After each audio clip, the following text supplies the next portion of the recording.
Visakha steel ఫ్యాక్టరీని private పరం కాకుండా కాపాడాలని డిమాండ్ చేస్తూ విశాఖ ఉక్కు కార్మికులు, రాష్ట్ర వ్యాప్తంగా ఉన్న లక్షలాది మంది కార్మికులు, అదేవిధంగా పలు రాజకీయ పార్టీలు, వామపక్షాలు పెద్ద ఎత్తున గత 4 ఏళ్ళు ఉద్యమం చేపడతా ఉన్నాయి. చివరికి వాళ్ళ కేంద్ర ప్రభుత్వం స్పందించింది. మరి స్పందించిన దాంట్లో కూడా అరకొరగా స్పందించింది. ఎందుకంటే 11,500 కోట్ల రూపాయలు ప్యాకేజ్ ఇస్తాము, అందులో 10,300 కోట్ల రూపాయలు బాండ్స్ రిడెంప్షన్ కింద ఇస్తామని చెప్తా ఉన్నారు. ఇదే వాస్తవం అయితే దీనివల్ల సమస్య పరిష్కారం అవుతుందని కార్మిక నాయకులు భావించడం లేదు.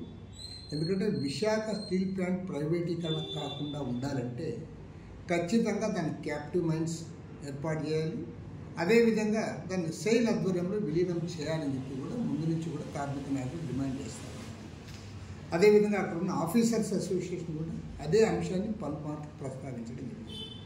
కాబట్టి ఏమంటే అరకొర చర్యల ద్వారా, ఎందుకంటే ఆల్రెడీ 17,000 కోట్ల రూపాయలు దానికి అప్పులు ఉన్నాయని చెప్తున్న తరుణంలో మీరు 11,500 కోట్లు ఇచ్చాం కాబట్టి మీరు మీ పని మీరు చేసుకోండి అంటే చేసుకోలేదు. మళ్ళీ కూడా అది మళ్ళీ మొదటికి వస్తుంది.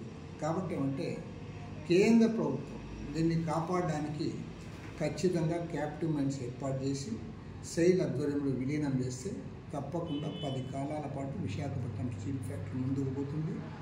అట్లు కాకుండా పక్కనే అనకాపల్లిలో మీరు Mittal steel plant captive mines ఇచ్చి దాదాపు 70,000 కోట్ల రూపాయలతో ప్రైవేట్ అక్కడ స్టీల్ ఫ్యాక్టరీ ఏర్పాటు చేస్తామంటే అది ఖచ్చితంగా దీనికి వ్యతిరేకం తప్ప మరొకటి కానే కాదు.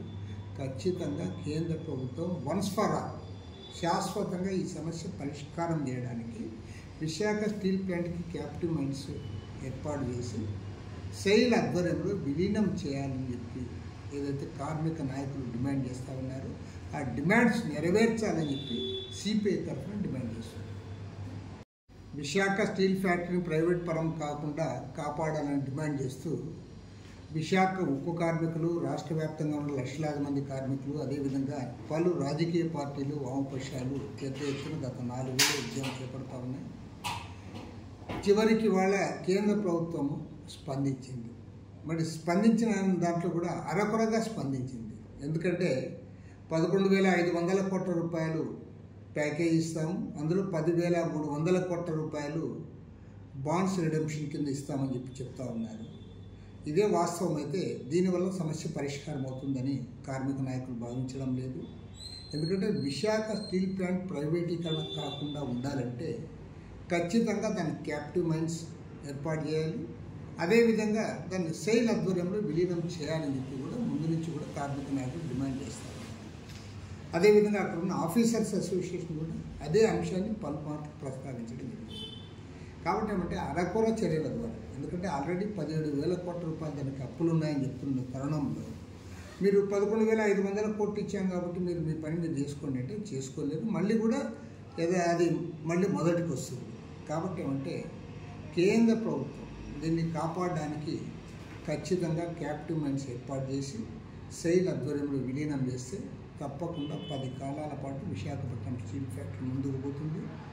అట్లు కాకుండా పక్కనే అనకాపల్లిలో మీరు Mittal steel plant captive mines ఇచ్చి దాదాపు 70,000 కోట్ల రూపాయలతో ప్రైవేట్ అక్కడ స్టీల్ ఫ్యాక్టరీ ఏర్పాటు చేస్తామంటే అది ఖచ్చితంగా దీనికి వ్యతిరేకం తప్ప మరొకటి కానే కాదు.